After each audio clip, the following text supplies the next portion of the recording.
I'm going to ask the clerk to ring the bell.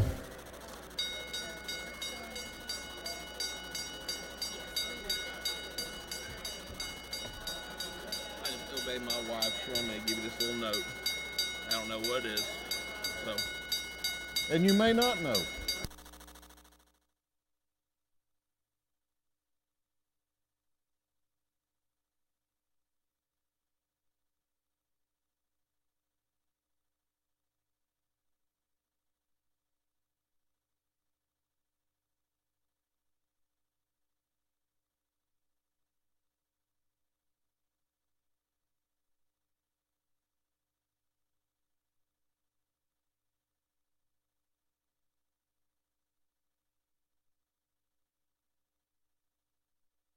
Clerk will read the caption to a group of privileged resolutions.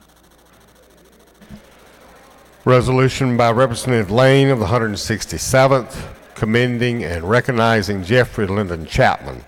A resolution by Representative Dudgeon of the 24th, recognizing and commending Brian Duffy. Resolution by Representative Nimmer, 178th, recognize the need to raise awareness of Down syndrome. Resolution by Representative Jordan of 77th, recognizing and commending Henry County Middle School's art classes. Resolution by Representative Stevens, 161st, recognizing and commending Joseph N. Bell. Resolution by Representative Taylor of the 55th, honoring the life and memory of Mrs. Whitney Houston. And a resolution by Representative Taylor of the 55th, commending the National Association of Black Social Workers on its 44th annual conference through the privilege resolution. Is there objection to the adoption of the privilege resolutions? The chair hears none. The resolutions are adopted.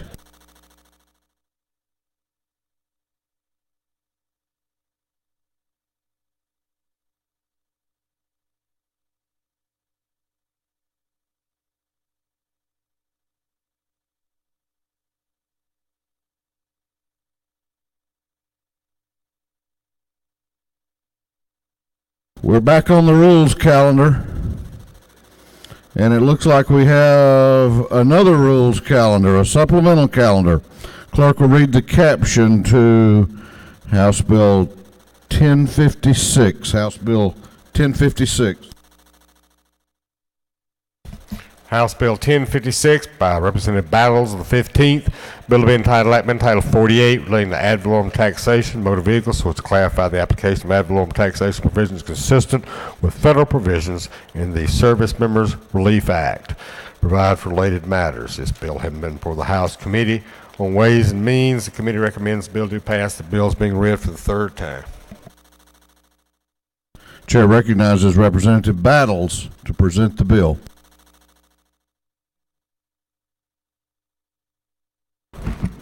Thank you, Mr. Speaker. 1056 deals with a situation that we have resulting in the passage of a federal regulation, which is the Service Members Civil Relief Act. And what this simply does, this bill upgrades Georgia's ad valorem tax laws to provide the consistency with the federal provisions for this Service Members Civil Rights Act. What it does, it provides a temporary suspension of judicial and administrative proceedings and transactions that may adversely affect the civil rights of servicemen during their military deployment. As you know, Georgia is the jumping off place of many that have been deployed around the world. And while they're gone, sometimes their birthday comes up. It's time for them to renew their tags on their car, and they're not here. And what this would do is this would just temporarily suspend any action against them until such time they were able to come back to Georgia. They have been relieved off of active duty, and then they can take care of this ad valorem payment that they must make. And that's simply what this does. We're just actually complying with what is already federally being observed. And Mr. Speaker, if there's no questions. You don't appear to have any questions. All right, thank you, sir. Just ask for your support. Is there any objection to the previous question being ordered? The chair hears none. The previous question is ordered. Is there any objection to agreeing to the report of the committee, which was favorable to the passage of the bill? The chair hears none. The report of the committee is agreed to. Shall this bill now pass? All those in favor of the passage of House Bill 1056 will vote aye. Those opposed will vote no, and the clerk will unlock the machines.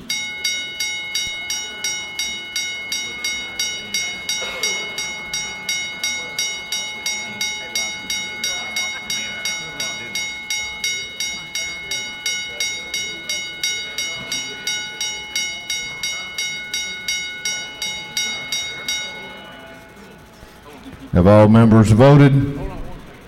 Have all members voted? If so, the clerk will lock the machine on the passage of House Bill 1056. The ayes are 153, the nays are 0. This bill, having received the requisite constitutional majority, is therefore passed. The clerk will read the caption to House Bill 1166. House Bill 1166.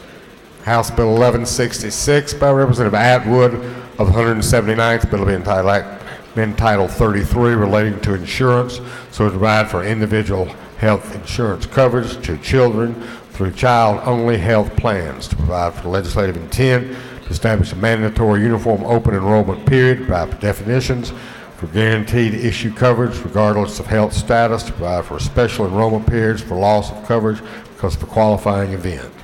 Bill having been before the House Committee on Insurance, committee recommends the bill do pass by committee substitute, be read for the third time. Chair recognizes Representative Atwood to present the bill. Representative Atwood.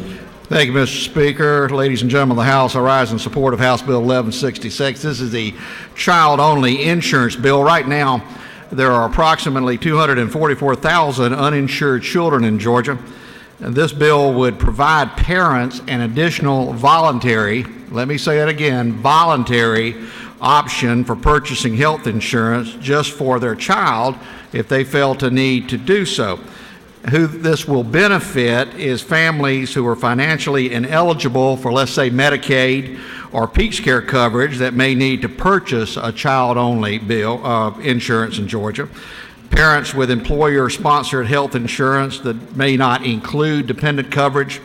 Children that live away from a parent, let's say, and in the case of an emergency, they may need coverage in a different geographic area. And grandparents with Medicare coverage that have custody of a child, and they may need to buy an additional policy for that child. Simply put, it allows more choices for hardworking parents and grandparents and others that are trying to do the responsible thing.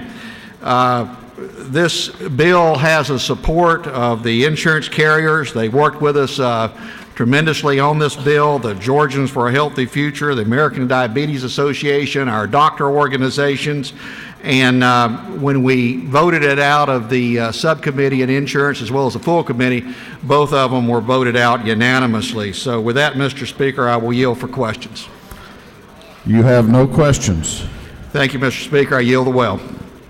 Is there any objection to the previous question being ordered? The chair hears none. The previous question is ordered. Is there any objection to adopting the committee substitute?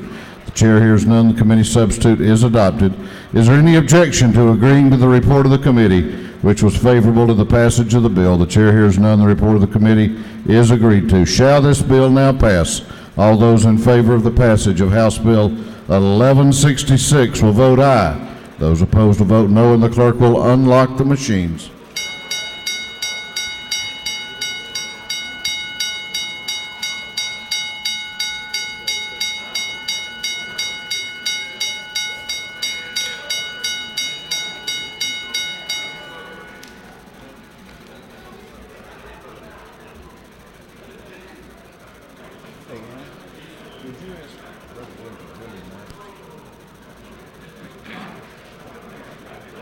Have all members voted?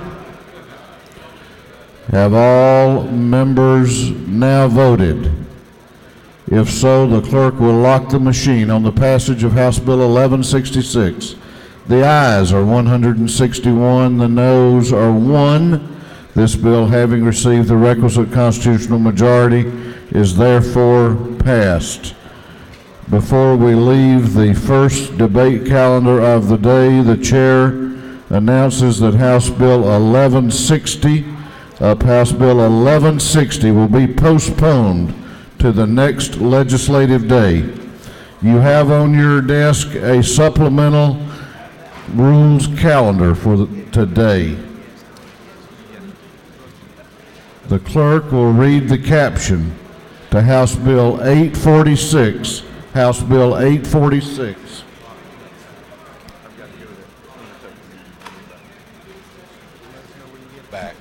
House Bill 846, by Representative Knight, 126, bill will be entitled Act Amendment Title 48 relating to revenue and taxation, so as to change various administrative procedure requirements for the Department of Revenue, provide procedures with respect to publication of letter rulings to define the term ruling, substantially modernize the provisions governing the Commissioner's levy and sale of personal property, to authorize the Commissioner to electronically store, retrieve, and transmit tax executions, provide that executions so stored are treated as originals for all purposes.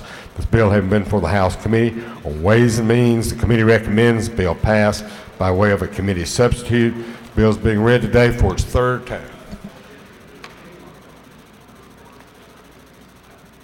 Chair recognizes Chairman Knight to present the bill. Thank you, Mr. Speaker. It's a little 3-page bill. I've got about 20 pages of notes. No, I'm just kidding. This bill is very simple. Brought to us by the Department of Revenue, allows for the publishment of letter rulings. This is brought to us by our CPAs, also recommended in our Tax Reform Council. Second section provides some flexibility for the Department of Revenue to sell tax assets. We're tired of people going to the auctions, paying pennies on the dollar for these items and turn around and selling them on eBay for a higher price. And the third section simply allows the Department of Revenue to come into a technology age, scan tax liens, and the Attorney General says that we must put this in code. That's the bill, and I hope you can support it. Thanks. You have no questions. The gentleman has yielded the will. Is there any objection to the previous question being ordered? The chair hears none. The previous question is ordered. Is there any objection to adopting the committee substitute? The chair hears none. The committee substitute is adopted. Is there any objection to agreeing to the report of the committee, which was favorable to the passage of the bill? The chair hears none. The report of the committee is agreed to. Shall this bill now pass? All those in favor of the passage of House Bill 846 will vote aye. Those opposed will vote no, and the clerk will unlock the machines.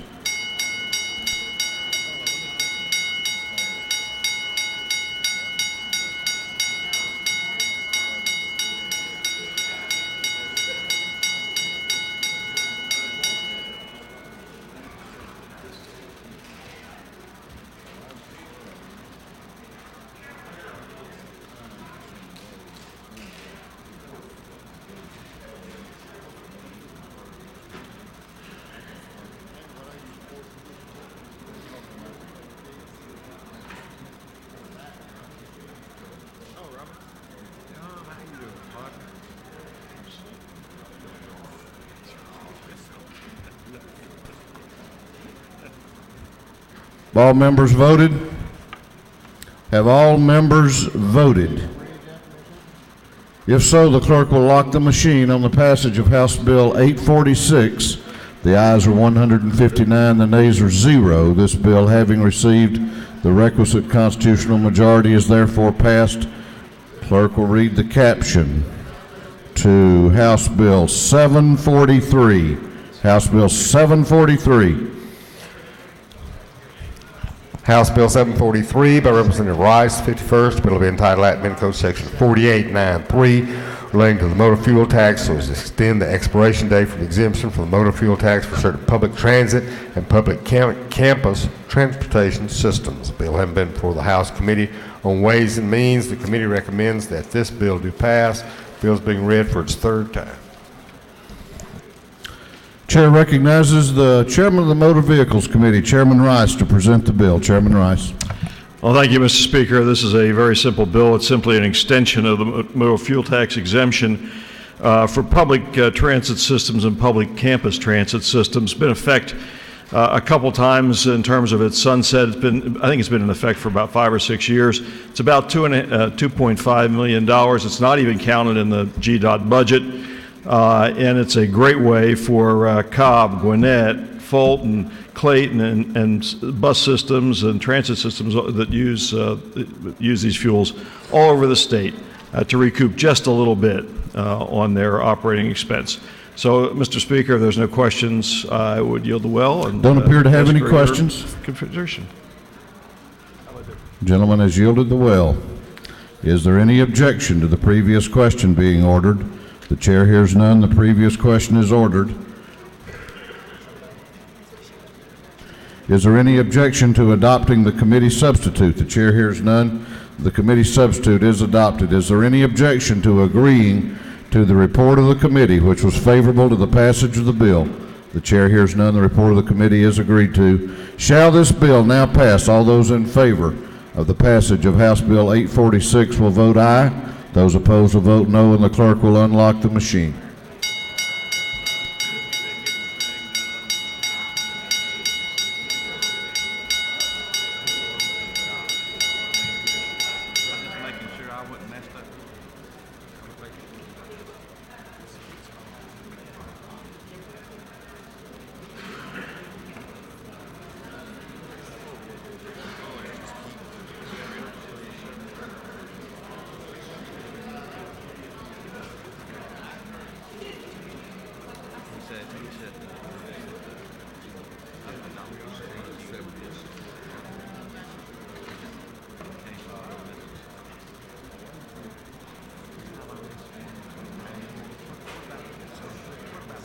Have all members voted?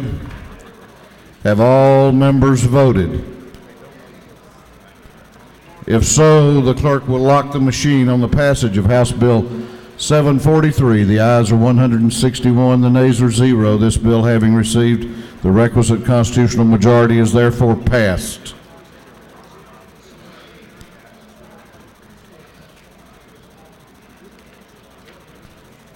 Clerk will read the caption to House Bill 318. House Bill 318. House Bill 318, Representative Stevens of the 164th. The bill will be entitled Admin Code Section 4883, relating to exemptions from sales and use tax, so as to extend for a limited period of time an exemption with respect to the use of food which is donated to a qualified nonprofit agency and which is used for hunger relief purposes. Bill has been before the House Committee on Ways and Means. The committee recommends the bill to pass by committee substitute. Bill is being read today for the third time.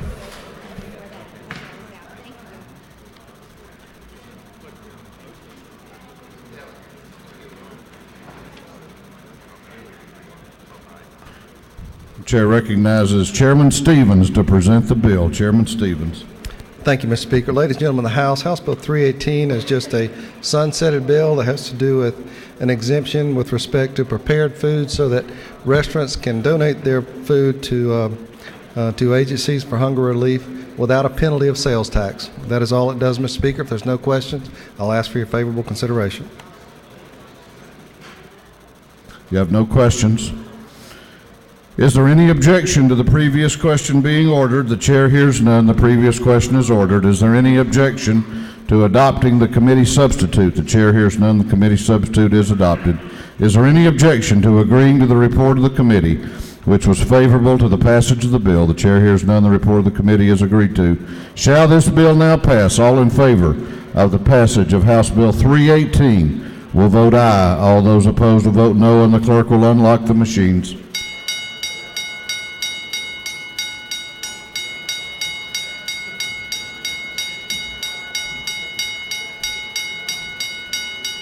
Have all members voted?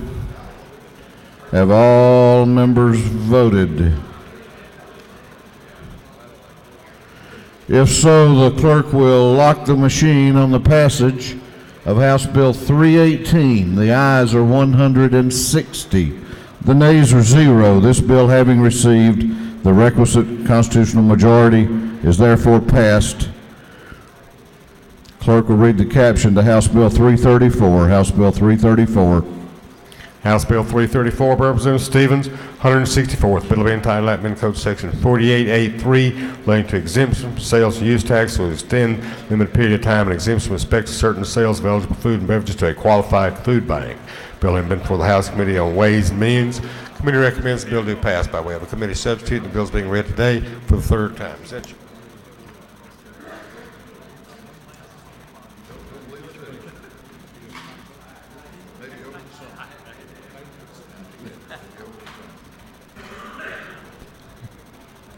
Chair recognizes Chairman Stevens to present the bill. Thank you, Mr. Speaker. It's another quick bill. This has to do with exemptions for the food bank on sales tax. That's all it does. It's a sunsetted bill. I'll ask for your favorable consideration. You have no questions. Gentleman has yielded the will. Is there any objection to the previous question being ordered? The chair hears none. The previous question is ordered. Is there any objection to adopting the committee substitute?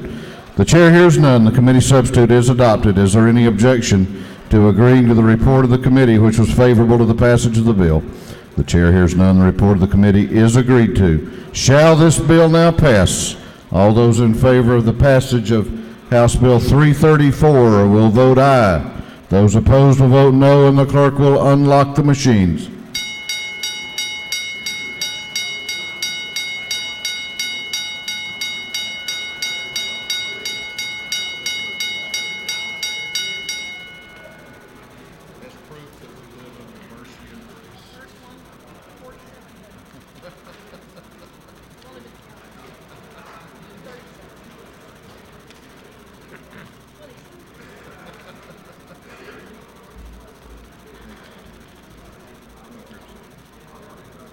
Have all members voted?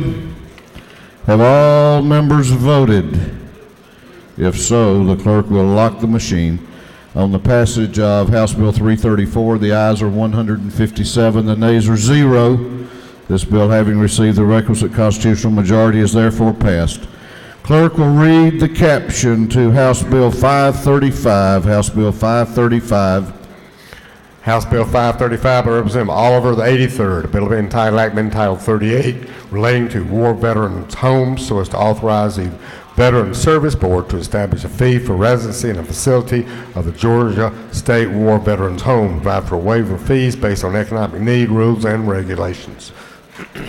Bill having been before the House Committee on Defense and Veterans Affairs, the committee recommends the bill passed by way of committee substitute. The bill is being read today for the third time.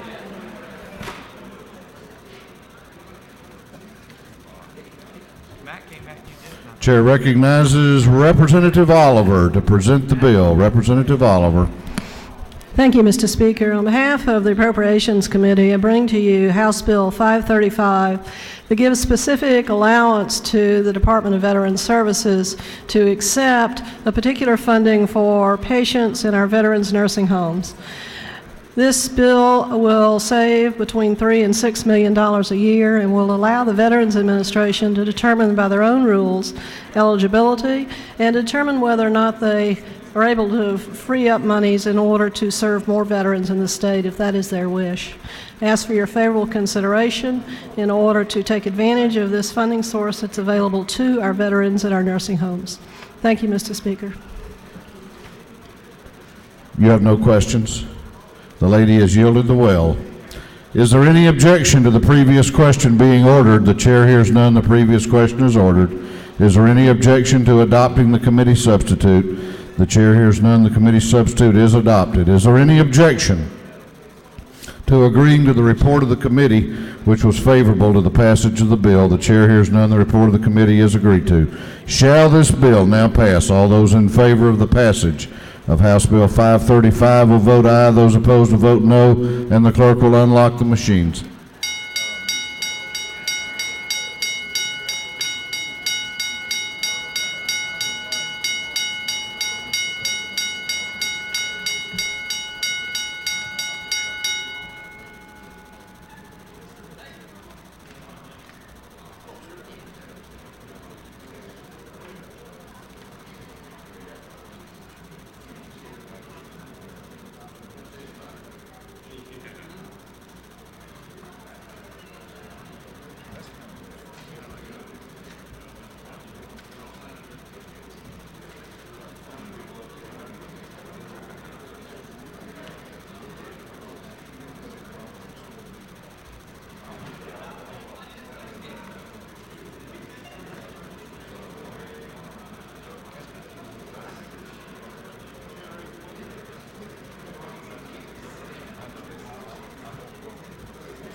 Have all members voted? Have all members voted? If so, the clerk will lock the machine on the passage of House Bill 535. The ayes are 147, the nays are 13. This bill, having received the requisite constitutional majority, is therefore passed. Clerk will read the caption to House Bill 397. House Bill 397. House Bill 397 by Representative Powell, the 171st. Bill will be entitled Act entitled 50 relating to state government so as to comprehensively revise the provisions of law regarding open meetings and open records, provide definitions related to open meetings, provide the manner of closing meetings, provide for open meetings, to provide for remedies for improperly closing meetings, provide for exception and exemption, provide for sanctions, provide for related matters. Bill has been before the House Committee on Judiciary. The committee recommends the bill to pass by way of a committee substitute. The bill is being read today for the third time. Okay, now we're still on the rules calendar and we've got a few more measures to go. There's a lot of chatter in the room and some of the members do want to hear the presentations. We're going to give the members in the well respect. Chair recognizes Chairman Powell to present the bill. Thank you, Mr. Speaker. Ladies and gentlemen of the House, I'm pleased to present to you House Bill 397. This is a bill that was introduced last session, and we had one hearing last session. We had a hearing during the special session during the summer, and throughout the summer and the spring and the fall, the Attorney General's office had meetings with all of the stakeholders trying to reach resolution of a balanced approach to open meetings, open records. This is the first rewrite in probably a decade. And 85% of it is just a restructuring. It's nothing new. It's just making sure that the bill is readable, that it's understandable by a layperson so that they know their rights when they're trying to either access local government or local government records. There are a couple of changes as far as substantive changes. One of the changes to try to make records more accessible is to reduce the cost per page from 25 cents to 10 cents to make records available on electronic media if the records are in fact kept in a digital format, so that you can get 1,000 pages of records on perhaps maybe a single disk and only have to pay for the cost of the disk and the accumulation of the records. It does benefit the government from the standpoint of it provides some penalties for people who are constantly abusing the system. They cannot get future records if they have not paid for previous records requests. It gives government some protection from people who ask for voluminous records and then don't pay for them, because it says that if the cost is expected to be greater than $500, that then the person may be required to make a deposit before they are, the agency is required to furnish the records. It clearly defines what constitutes a meeting and what constitutes an executive session and what is not considered a meeting, so that some of these gray areas where there were questions about whether this was or was not a meeting subject to the Act, it's now going to be clarified. There are certain things that can be done in executive session that couldn't be done before, like for instance, when an agency is going to settle a lawsuit. Before, it could not vote in executive session to give authority, and so therefore had to do that in an open meeting. And now they can grant authority to settle the case just so long as they don't finalize the settlement until they do it in an open meeting. The same thing with buying, selling, or leasing real estate. They can vote in an executive session to allow those things to happen so long as they are not final actions until they're voted upon in a public meeting where everybody can see. So there are some clarifications, there are some improvements both in the public's access and also in some of the abuses that prevented governments from being efficient in the function of their duties. And with that, Mr. Speaker, if there are no questions, I will yield the will. You do have a couple of questions. I will yield. Chair recognizes the Dean of the House, Chairman Smyrie, to your left for a question.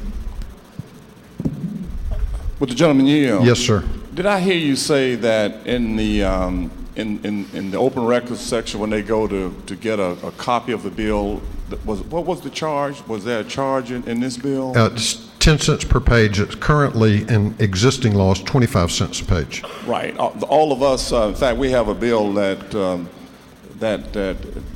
possibly may be introduced to increase that. So this will affect all governments. In other words, if you have, say, 25 cents a page in your local government, with this bill, cut it to 10 cents. This affects anything that's subject to open records and open meetings as defined in the law.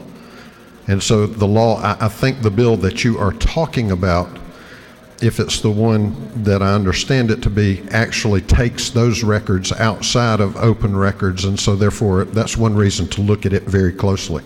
This would be an open record request, and on our local charter it says that if you go in and you request an open record a matter and request a copy of it, then it's 25 cents. With this, it will take it to 10 cents. I think this would have statewide application, yes. Okay. Do you yield for further questions? I'll yield for one more. Chair recognizes Chairman Davis to your left for a question. Thank you, Mr. Chairman. Do you yield? Yes. My question is toward the end of page 2, dealing with notification. I noticed that there's notification requirements of legal ads in print media, and I'm wondering,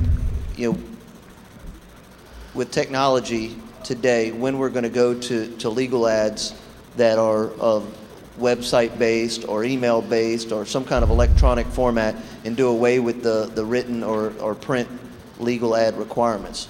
The answer to your question is I hope someday we will, but one of the things that we're trying not to do is to burden governments that don't have that capability, and there are a lot of small governments that do not have that capability, that still may be on dial-up and may not have the internet capabilities that some of our larger and a little bit more cash-rich governments may have. Well, along that note, though, could we not give them the option of either or for some of the larger, more technology-savvy areas that could save them, thousands of dollars in requirements? You could, but the problem with that also is on the receiving end, this is for the benefit of the public so that they are aware of the things that might be happening at the government level, and quite frankly, not everybody is internet literate. And I can appreciate that. Thank you, Mr. Chairman. Mr. Speaker, I yield the well. The gentleman has yielded the well. Gentleman has yielded the well. Is there any objection to the previous question being ordered? The chair hears none. The previous question is ordered. Is there any objection to adopting the committee substitute? The chair hears none. The committee substitute is adopted. Is there any objection to agreeing to the report of the committee, which was favorable to the passage of the bill? The chair hears none. The report of the committee is agreed to. Shall this bill now pass? All those in favor of the passage of House Bill 397 will vote aye. Those opposed will vote no, and the clerk will unlock the machine.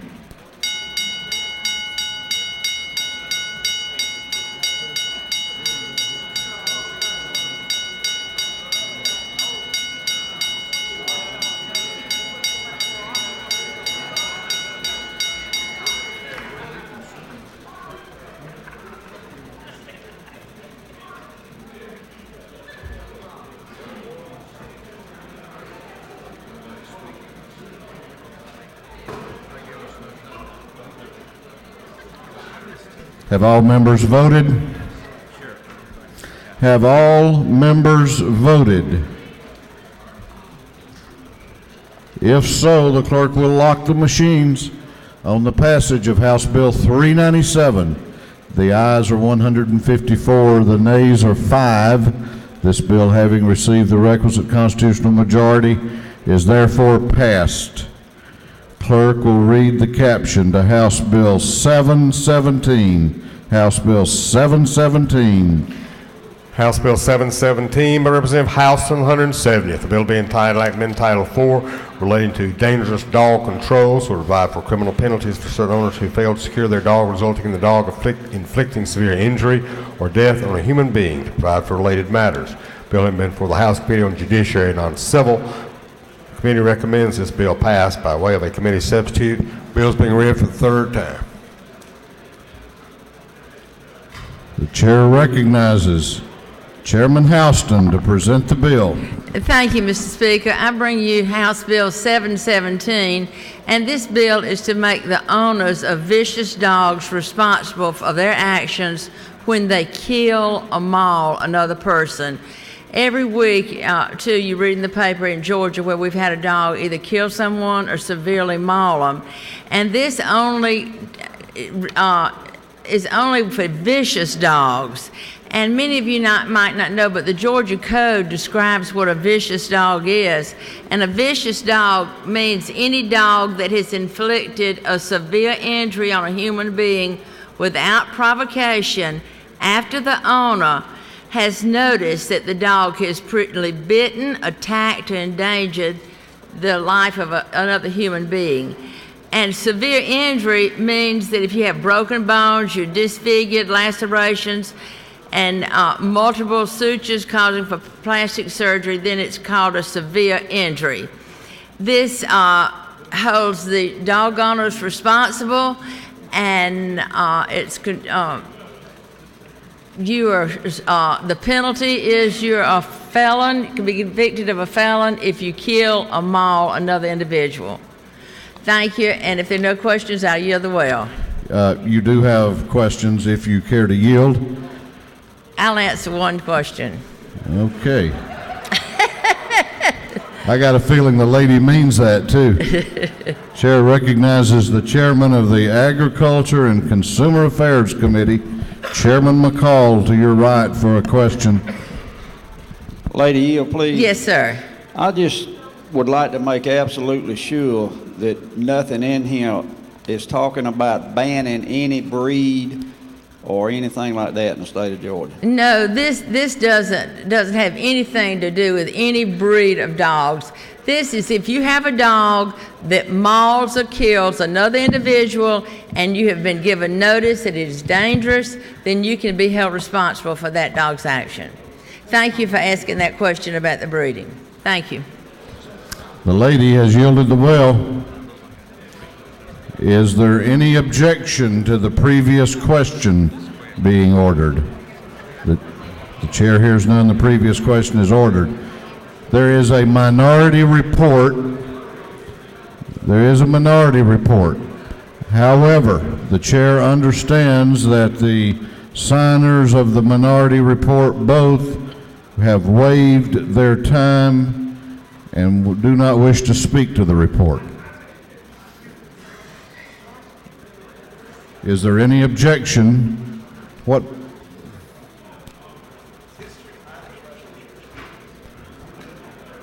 Is there any objection to adopting the committee substitute? What purpose does Chairman Rogers rise? Mr. Speaker, parliamentary inquiry. State your inquiry. If I own a vicious dog in my yard and I have a fenced yard, is it not true? And someone comes into my yard, can I be charged for this if someone comes in my fenced yard and I have a vicious dog as this bill states? I'm looking around to see if you got a good lawyer around you to ask that question too. I think that's what you need. Chair's going to recognize Chairman Houston here. What purpose do you rise? State your inquiry. You've got to press your button.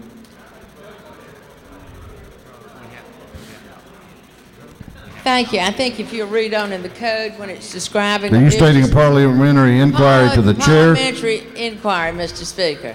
State your inquiry. Isn't it true that if the chairman were to read the code from which it comes, he would see that if you willfully trespass on another's property, it's not considered a vicious dog if the dog attacks you? If the lady so states. Willfully trespass. Thank you. Perhaps y'all could have a little discussion about that and bring greater clarity to it. What purpose does Representative Jurgensen rise? Parliamentary inquiry. State your inquiry. Mr. Speaker, on line 18, the word another, and I'm confused with this. Is this a second or subsequent attack, or is this referring that dogs are humans? And I'm serious about this because it says another human being. Is this a second attack where they've attacked a person once already and then attack another person? It would be the chair's view that another human being is someone other than the owner. Would that be accurate? Can I get a head nod if that is?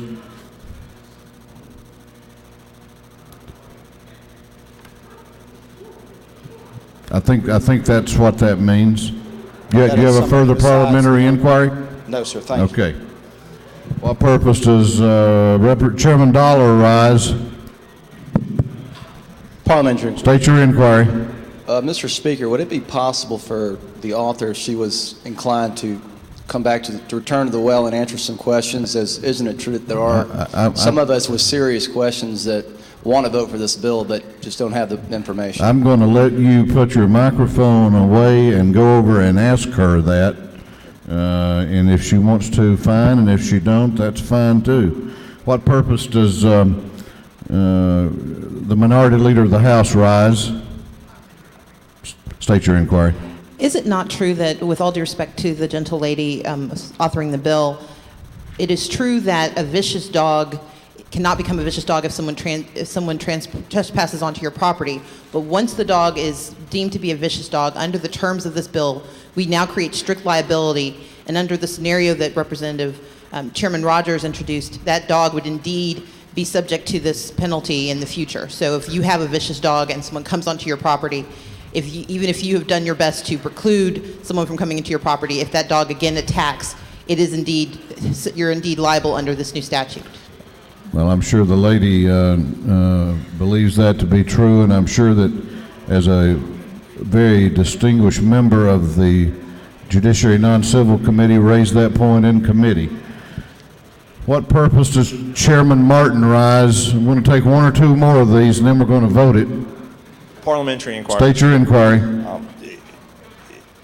Isn't it true, Mr. Speaker, I'm not an attorney and would ask the chair, striking on line 16 in the bill knowingly and willfully creates a lower burden or a higher burden for the owner's responsibility. Is it not true, Mr. Chairman, that if a dog were to be released by someone other than the owner accidentally and then creates injury that is subsequently described in this bill, that owner could be charged with a felony and, if convicted, would have to spend a year in prison at no fault of their own other than owning the animal and thinking they had them locked up? Isn't that true? I think that inquiry addresses itself to the good judgment of each and every member of this body. What purpose does Representative Ramsey rise?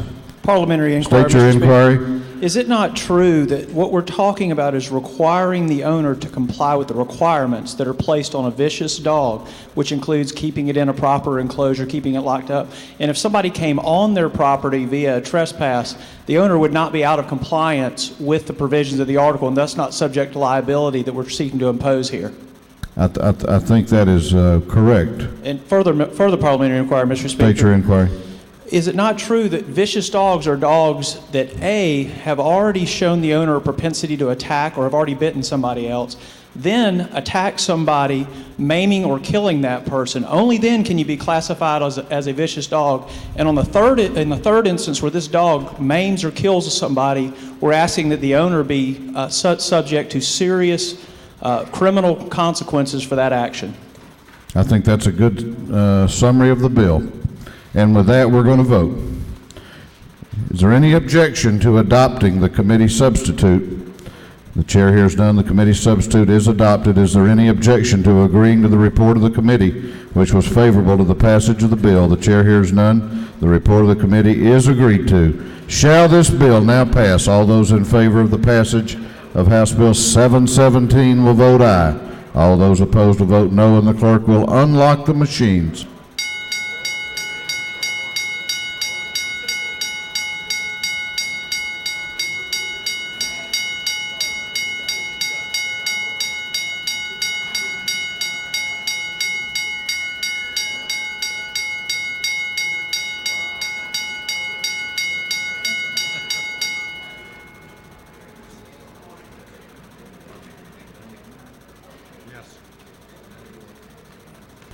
Have all members voted?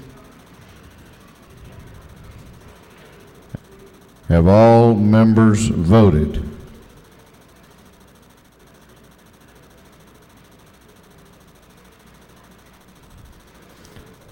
All members voted.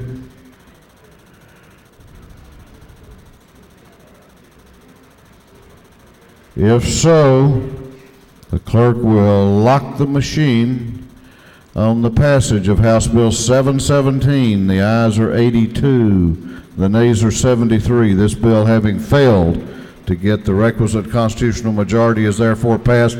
What purpose does Chairman Houston rise?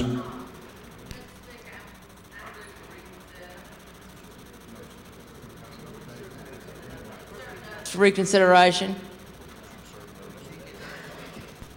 Lady has that right. The lady has served notice of her intent to have this House on the next legislative day reconsider its action in failing to give House Bill 717 the requisite constitutional majority. The lady has that right. Clerk will read the caption to House Bill 745. House Bill 745. House Bill 745 by Representative Welch on the 110th. The bill will be entitled Act Amendment Title 31 relating to general provisions relative to health to provide for legislative findings relating to newborn screening for congenital heart defects, to require the Department of Public Health to study whether pulse oximetry screening should be a standard test for all newborns for the detection of congenital heart defects, provide for a report to legislative committees. Bill having been for the House Committee on Health and Human Services Committee recommends the bill do pass by way of a committee substitute. This bill being read today for the third time. Chair recognizes Representative Welch to speak to the bill. Representative Welch. Thank you, Mr. Speaker. Members of the House, present to you House Bill 745. This is a bill that requires the Department of Public Health to commence a study just this year. It's a one-year study to report back to the House and Senate committees on public health concerning the effectiveness and the fiscal implications of requiring a pulse oximetry treatment testing for newborns. And what this does is it tests the dissolved oxygen in the blood of newborns to determine whether or not there's a congenital heart defect. Congenital heart defects is the leading killer in newborns across the country, and resulting in it's common in about 40,000 children. This testing is very effective in determining whether or not that child has a congenital heart defect so that it can be treated before the child leaves the hospital. And I ask for your favorable consideration of this bill. If you have any questions, please, I'll yield the well for questions. Sorry, I'll yield for questions.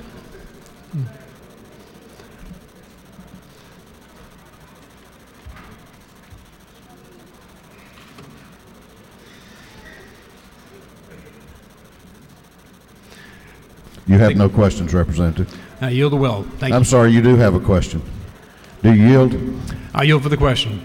Chair recognizes Chairman Hamilton back to your right for a question. Thank you, Mr. Speaker. Does the gentleman yield? I do, sir. Help me understand why a doctor that is aware of this technology, why a doctor wouldn't just automatically do this as a course of their training or good medical practice.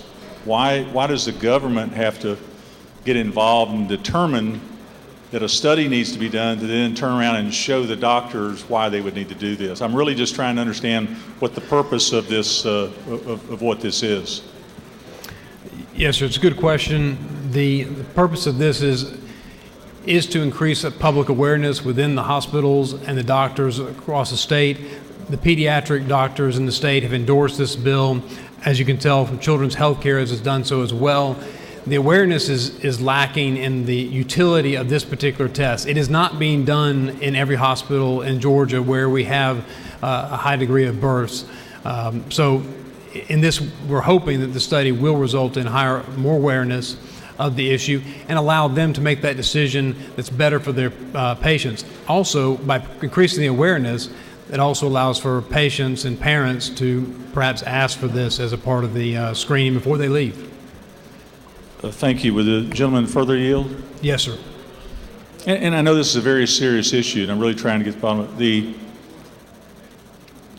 I happen to own two businesses, know very little about congenital heart defects and that type of thing. So I'm really trying to understand why we, as a legislative body, why are we determining what the medical community should be doing? I would think that the medical community would be the ones that would be out there advertising and talking to the hospitals and bringing to their attention why this is such an important area that they need to do that. I'm truly just trying to understand that.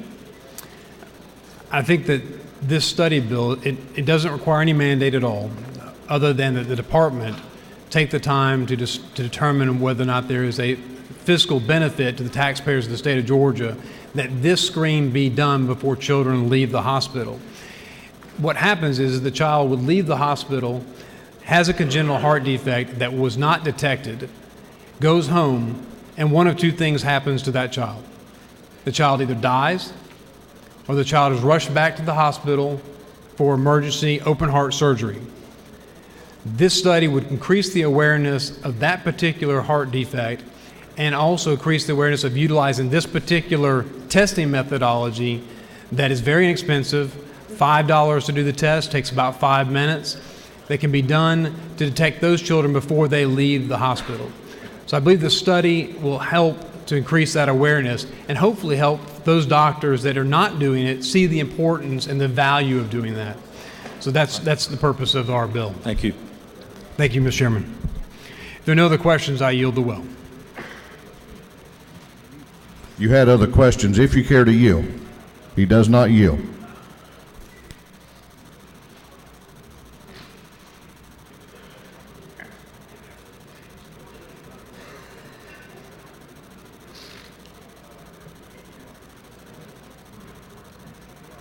Is there any objection to the previous question being ordered? The chair hears none. The previous question is ordered.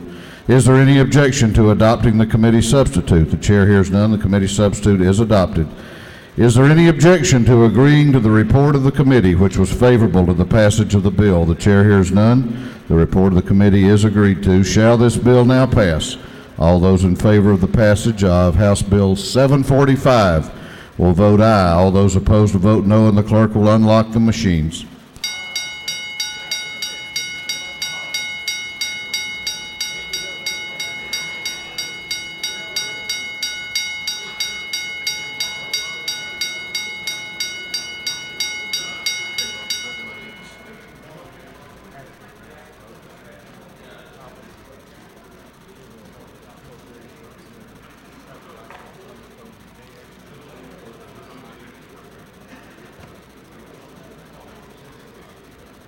Have all members voted? Have all members voted? If so, the clerk will lock the machines. On the passage of House Bill 745, the ayes are 135, the nays are 26.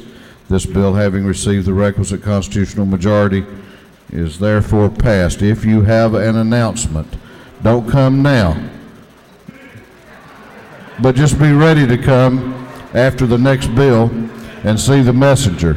Also, the clerk has asked that the chair announce that on your desk you have the General Budget Act for fiscal year 2013. We will take that up on the floor of the House on Wednesday. That is on your desk now, your copy, for you to read in depth and study between now and Wednesday. Clerk will read the caption to House Bill 1049. House Bill 1049. House Bill 1049, Representative Willer of the 49th. Bill will be entitled Item 46, the Georgia Emergency Telephone Number 911 Service Act of 1977. So to change its applicability and requirements, change certain definitions, correct certain cross-references, require that voice over internet protocol service suppliers register certain information with the Director of Emergency Management, require that such information be updated, provide for notices of delinquency to be sent by the Director under certain circumstances.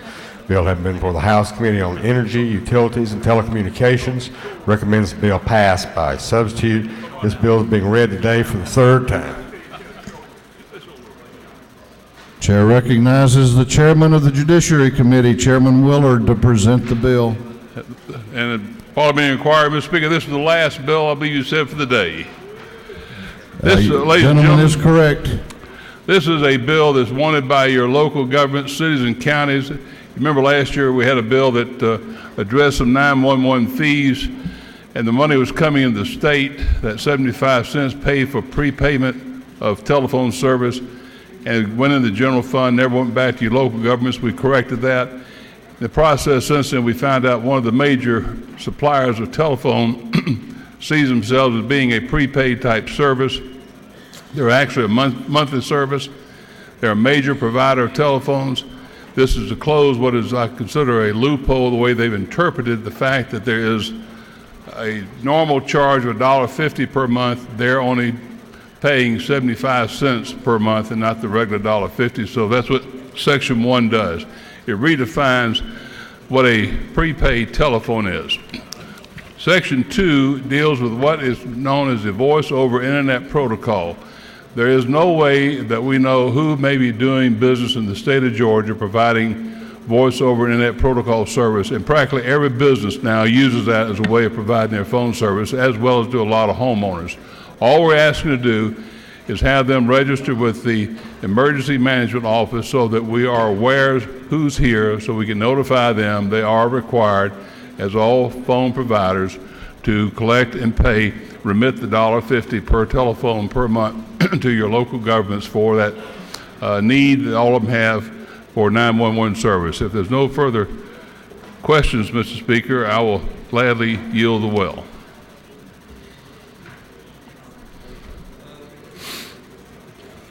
You have a question if you care to yield. I'll take one question, Mr. Speaker. The chair recognizes Representative Hatfield to your right for a question. Will the gentleman yield? I will yield, Mr. Hatfield. Mr. Chairman, to a friendly question. Excuse me? To a friendly question. Oh, absolutely. Absolutely.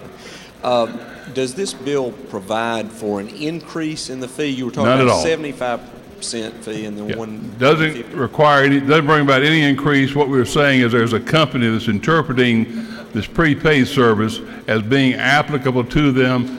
We're clarifying it is not one that they can use as a way of reducing the amount that they're to collect. And so we're saying that should be $1.50 like the others, put them on the same competitive basis. Will you, one further question? Yes, yield?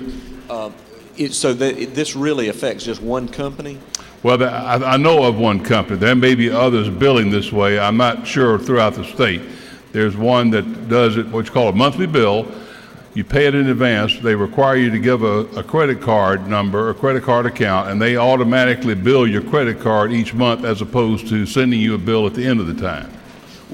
Just out of curiosity, are you at liberty to say where is that company located? There's one in the Atlanta area. Okay. Thank you. Yes, sir. No further questions. No further questions. I ask for your support for House Bill 1049. Thank you, Mr. Speaker. I yield the well. Is there any objection to the previous question being ordered? The chair hears none. The previous question is ordered. Is there any objection to adopting the committee substitute? The chair hears none. The committee substitute is adopted. Is there any objection to agreeing to the report of the committee, which was favorable to the passage of the bill? The chair hears none. The report of the committee is agreed to. Shall this bill now pass? All in favor of the passage of House Bill 1049 will vote aye. All those opposed will vote no, and the clerk will unlock the machines.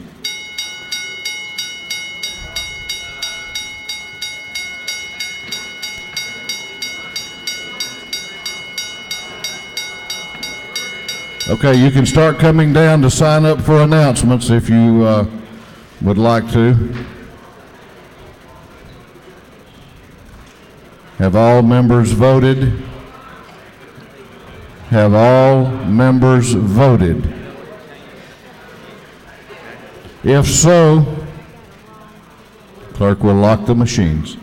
On the passage of House Bill 1049, the ayes are 160, the nays are 0.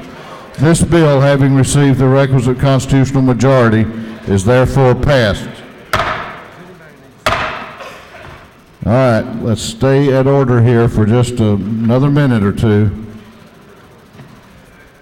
What purpose does Chairman Hamilton rise? Make a motion.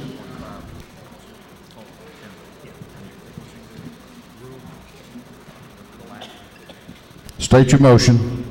Mr. Speaker, I move that we temporarily suspend the rules so a bill might be read for the first time and assigned to committee. Clerk will read.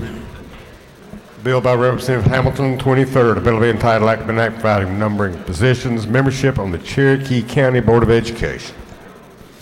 On the motion of the gentleman that the rules of this House be temporarily suspended to allow a bill to be read for the first time and assigned to committee.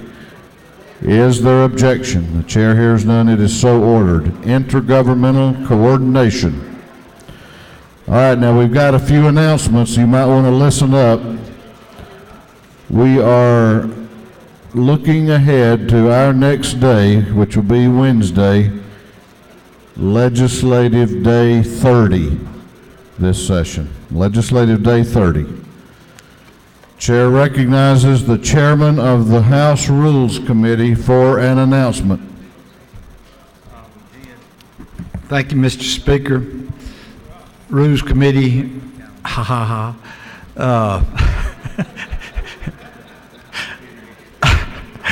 made this comment earlier, but listen up, please. The Rules Committee will meet tomorrow at 1.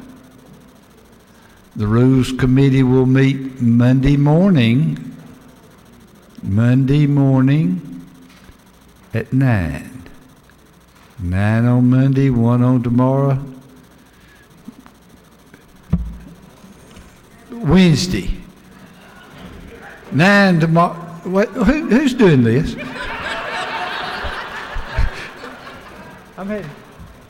Mr. Speaker, your leaders really got rules at 1 tomorrow, 9 on Wednesday, not Monday, Wednesday. The chair assumes that you will be setting a calendar tomorrow for day 30, and Wednesday morning at 9 you will be setting a calendar for day 31. Yes, sir. Okay, Rules Committee will meet tomorrow, Tuesday at 1 o'clock p.m. and again Wednesday morning at 9 a.m. Chair recognizes the Majority Caucus Chairman, Representative Sheldon, for an announcement. Thank you, Mr. Speaker. Wednesday morning at 8 a.m., there will be a Majority Caucus meeting in 606 LOB. Wednesday morning, 8 a.m.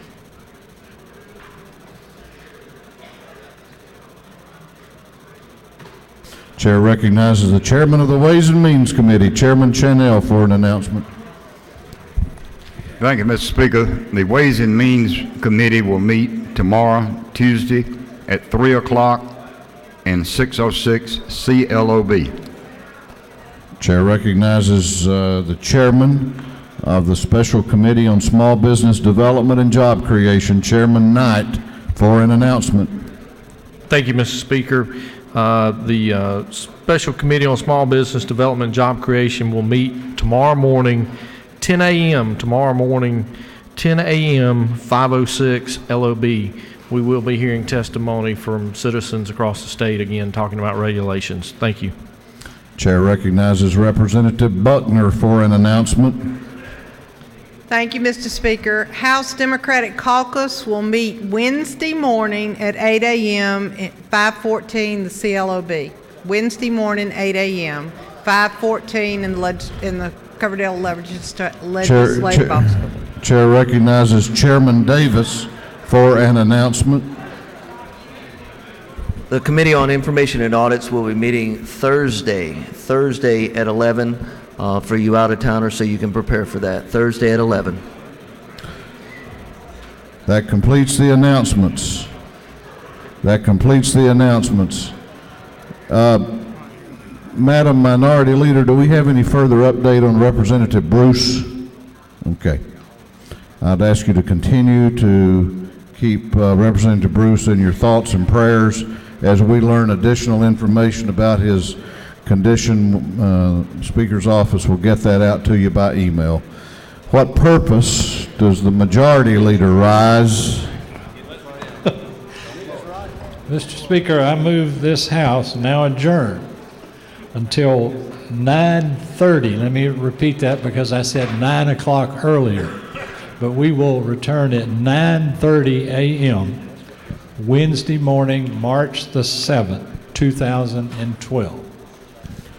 On the motion of the majority leader that this House adjourn until Wednesday, March the 7th at 9:30 a.m., all those in favor of the motion will please indicate by saying aye. All those opposed will please say no. The ayes clearly have it. This House stands adjourned until Wednesday, March the 7th at 9:30 a.m.